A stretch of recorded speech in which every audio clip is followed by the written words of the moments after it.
Log entry, the ketch Scarlet Queen, Philip Carney, master. Position 2 degrees 40 minutes north, 125 degrees 37 minutes east.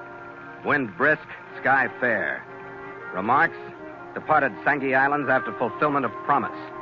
Reason for promise, Kang's treasure and the ghost of Tangulan.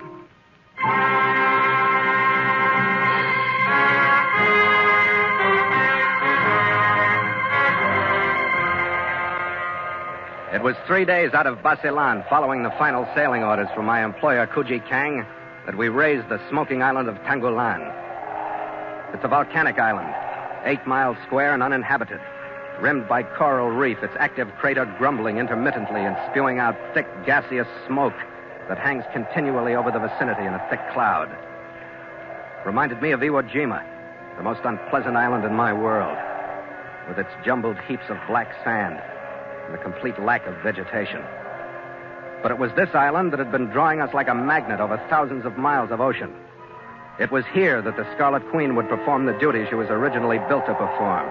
It was here that I'd live up to the agreement I'd signed with Kang over a year ago. I would at last see the historical $10 million treasure lifted out of the scuttled Chinese junk. I'd see it resting finally in the hold of the Scarlet Queen.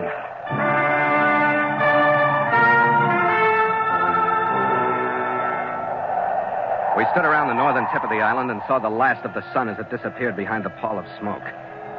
The constant evening gloom that it caused added to the feeling of loneliness. That was all right with me because loneliness was just what we needed at this point. The feeling was fine, but it didn't last long enough.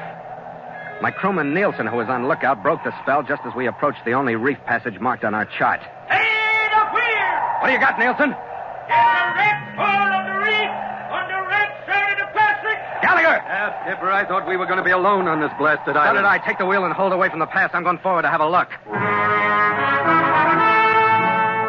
The hull was a lugger, resting at an easy angle on the coral, a little better than halfway through the pass. Her masts broken, her rigging tangled. There was no sign of life on her. With binoculars, I could see a rude camp on the beach beyond. There was no sign of life there either. The figures of 4 men I saw were sprawled on the sand. And if they were alive, I was sure they'd be on their feet watching us as we came in.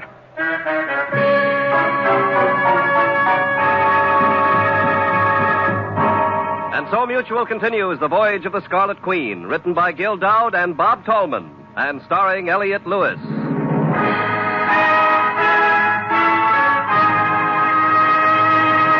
The Scarlet Queen, proudest ship to plow the seas, bound for uncharted adventure.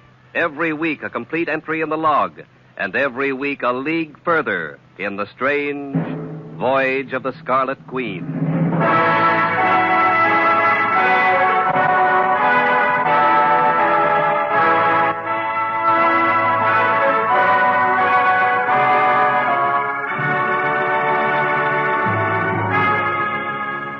The wreck and the silent camp on the beach could have meant anything.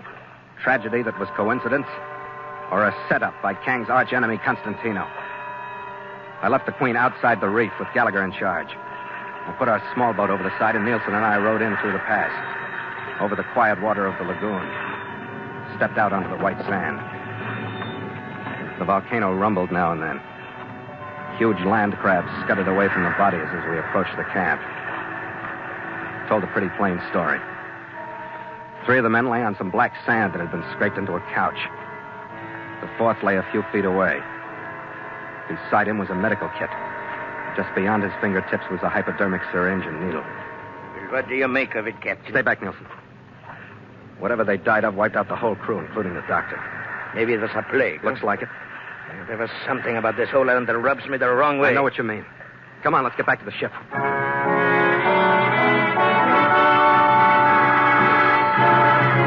An hour later, we'd run the passage into the lagoon and crept along the inside edge of the reef for 200 yards to the unmistakable formation of coral that was our last landmark.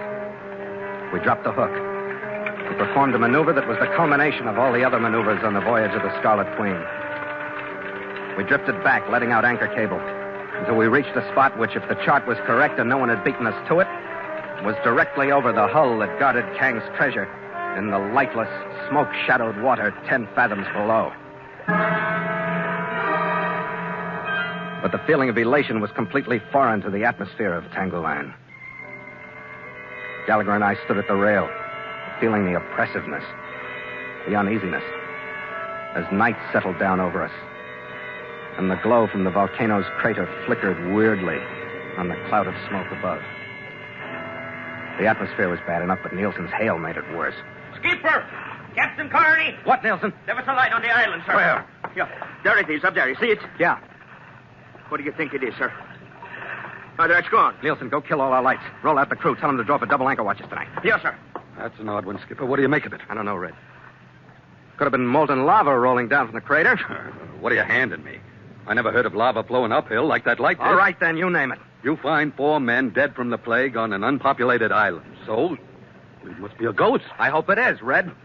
But just in case it isn't, go break out enough rifles to arm the crew, will you?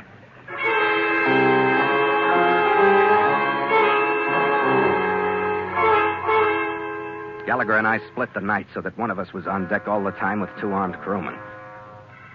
The shoreside light appeared a few more times, but when the light of morning forced through the smoke cloud, the island was silent and foreboding.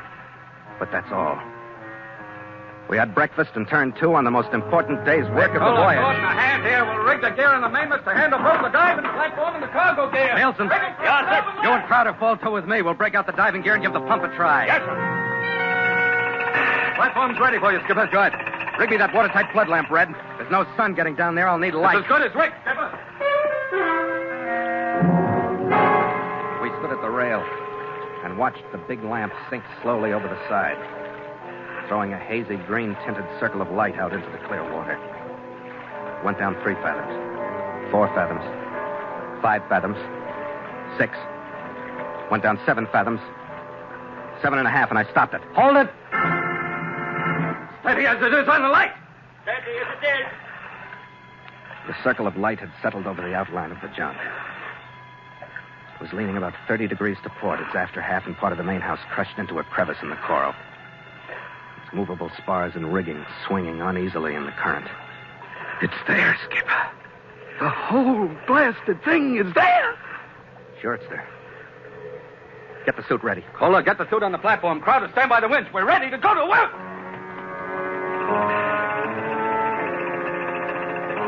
In 10 minutes, I'd gotten into the suit. The platform had lowered me below the surface. And I was left with no sound but the light bubbling of my escape valve and the faint throb of the air being pumped down to me. There was the first grip in the pit of the stomach that comes with adjusting yourself to a new element. Then the awareness of long shapes that darted into the light from the darkness and left again. Desire to look behind you when you can't. Then the platform reached a level on the sunken deck. Hold it, Red.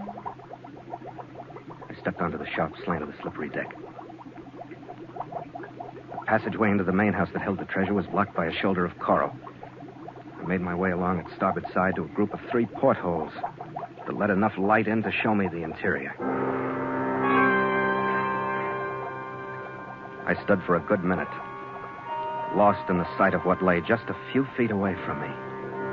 Lost in the thought of what had led up to this instant, and what the 4 neatly stowed boxes meant in Kang's life, in Gallagher's life, and the crew's lives, and in my life. Skipper! It was the crackle of the intercom circuit and Red's voice that brought me back to the fact that it had to be gotten out of the cabin now that we'd found it. Skipper, what's going on? You aren't moving. Skipper, you all right? Sure, Red. I'm all right. What the devil are you doing? I'm looking at it, Red. It's here. Well, let's get it started up. I'll really believe it then. It's not as easy as that. The passageway is jammed shut. We can get it out in one load, but we'll have to cut in through the side. Well, you better come up then. We'll get the gear ready. Yeah. And give me plenty of help with my line, Red. This deck doesn't like me. It's spongy with rot. Well, watch your step. Don't let anything happen now. I won't, Red.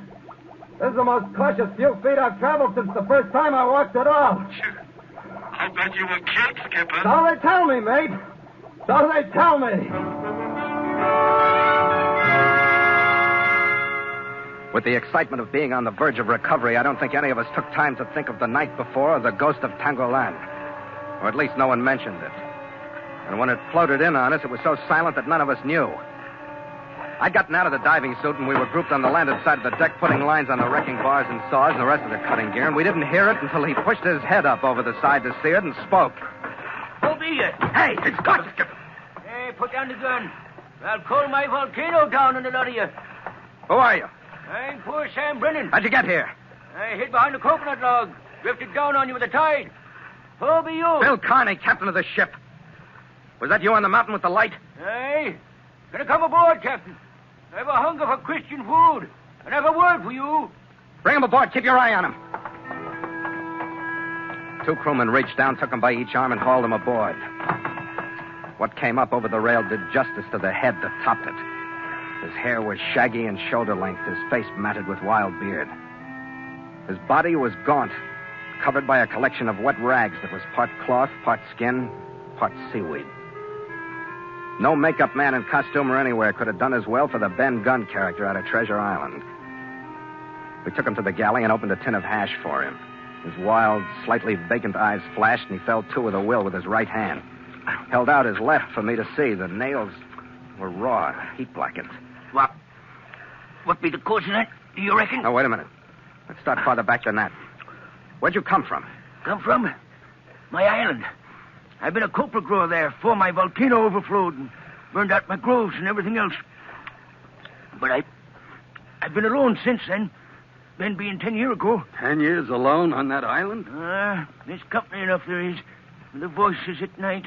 And work enough with the fish to catch and caring for my volcano. Yeah, sure. Now, about your hands. What happened to them? Torture. They was hard cruel to poor Sam Brennan, they was. Who? 8 of them. That come not 2 days back. 8? Yeah. Them that run the craft on my reef yonder. And laid them poor dead corpses out on the sand. Well, how do you like that? You mean those men didn't die here? They come as they are. Poor dead corpses. Poor Sam Brennan saw them laid out, neat like they are. Then I stepped into the midst of the living, my arm raised to friendship. And they all fell upon me, hard cruel. Forced into my fingers heated needles.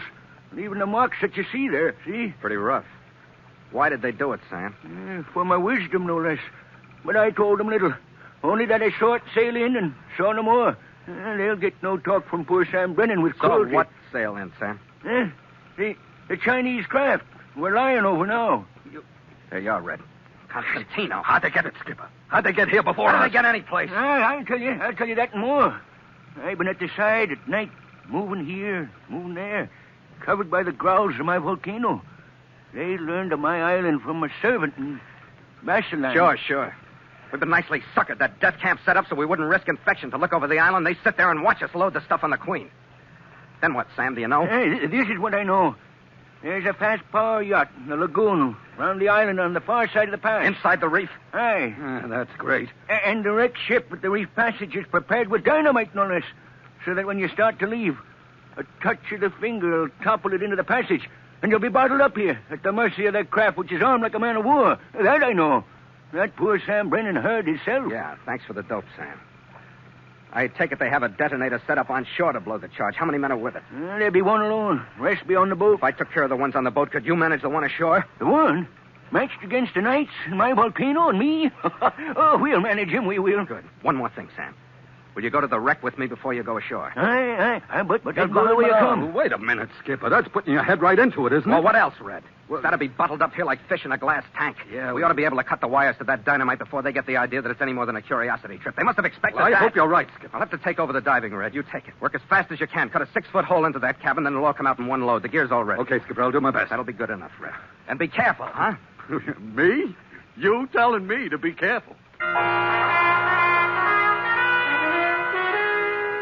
Red was in the suit and on his way down by the time Sam Brennan dropped over the side, and I got myself ready and headed toward the wreck in the small boat. I took with me an explosive detonator rigged for dry cell batteries, a couple of small blocks with well-oiled sheaves, and enough strong light line to reach across the 100 yards between shore and the wreck. I boarded it before Sam arrived, climbed down into the cabin, and started tearing the place to pieces. The first 10 minutes of searching weren't enjoyable, but they weren't as bad as the next 20 when I dropped into the hold and still hadn't found the charge. By that time, I'd been there too long for my visit to look like one of curiosity to anyone. When I did find it 7 sticks strong down in the filthy bilge, my heart was pounding, and no one could have convinced me that I didn't rip the wires loose a split second before the man at the detonator had decided to push the plunger home. But when I had them harmless in my hands, even the bilge air smelled as sweet as life itself.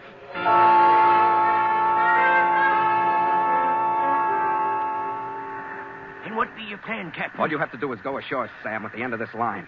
I've got the detonator set so that when the power yacht hits the line just as she enters the reef passage, this wreck we're on will blow up right in their faces. You understand, Sam? It has a good sound. My ship is on one side of the passage. They'll approach from the other. The only thing I want to be sure of is that you'll leave enough room on my side so that the Scarlet Queen can squeeze through. It's proper vengeance they get from poor Sam Brennan. That's right. All right, Sam, get going. With the end of the line looped around his tattered waist, he slipped silently into the water, with only his head showing behind his log. Started shoreward toward a spot I'd pointed out to him. May have been minutes, but it seemed like hours before he got there. I watched him secure the line to a jutting rock and then disappear. I heaved my line as taut as I could, reeved it through one of the blocks I'd rigged, made it fast to the detonator so that the slightest tug would blow the charge. Then I went back to the Queen. Oh, you're back all right, Captain. I was sure glad to see you, sir. Thanks, Nielsen. Where's Mr. Gallagher? Oh, he's still submerged.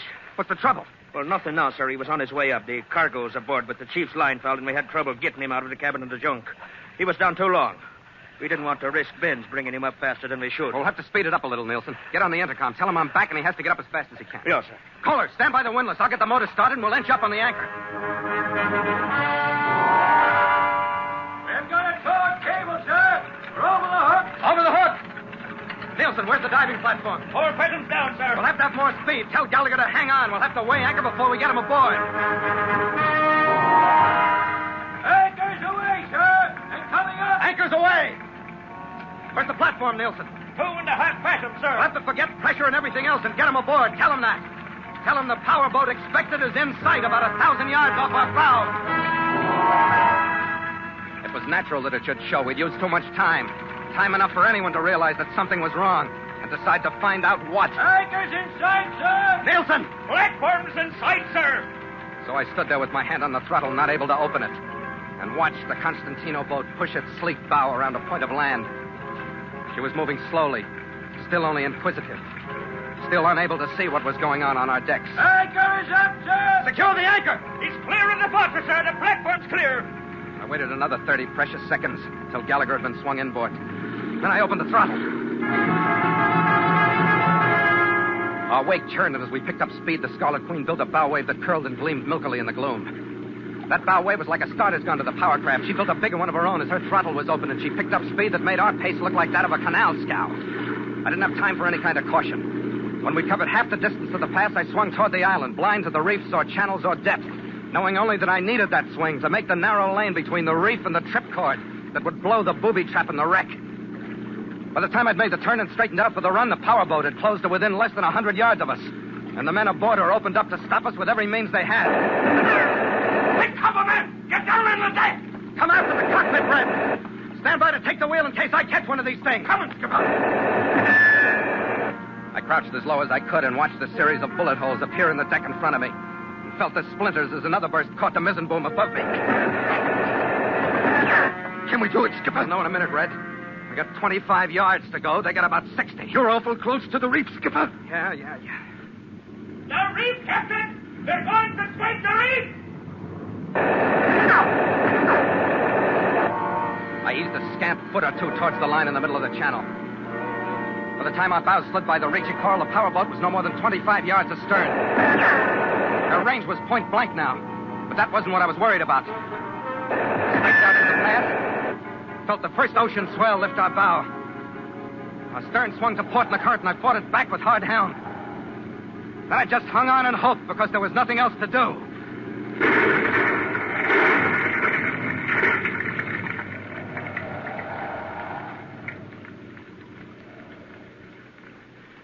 Kill the motor.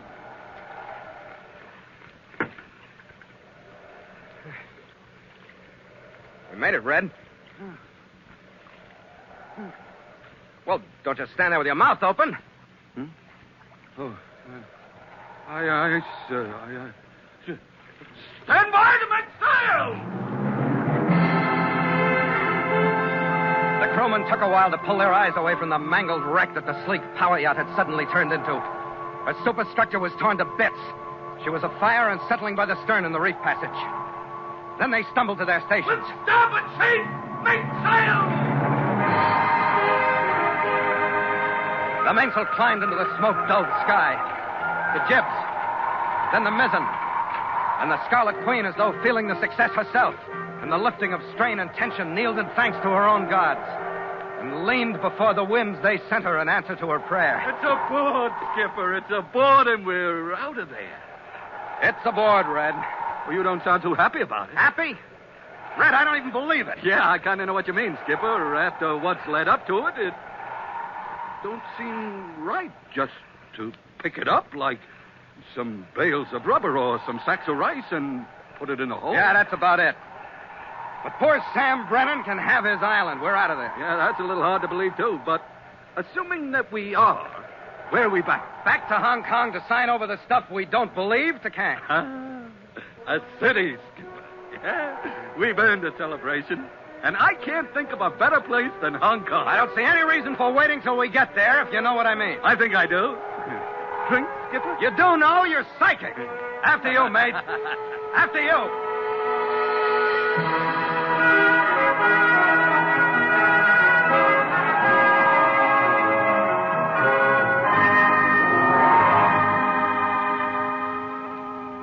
Log entry, the ketch Scarlet Queen. Miles traveled from San Francisco, 21,308.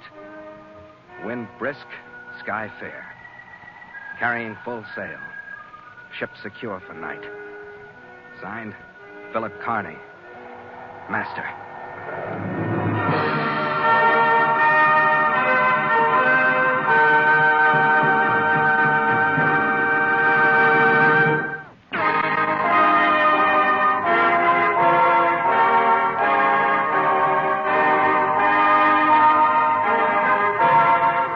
Voyage of the Scarlet Queen stars Elliott Lewis as Phil Carney with Ed Max as Gallagher. And tonight featured Bill Johnstone as Sam and William Conrad as Nielsen.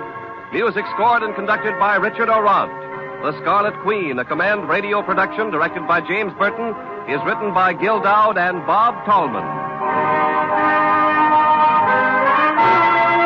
This program came to you from Hollywood.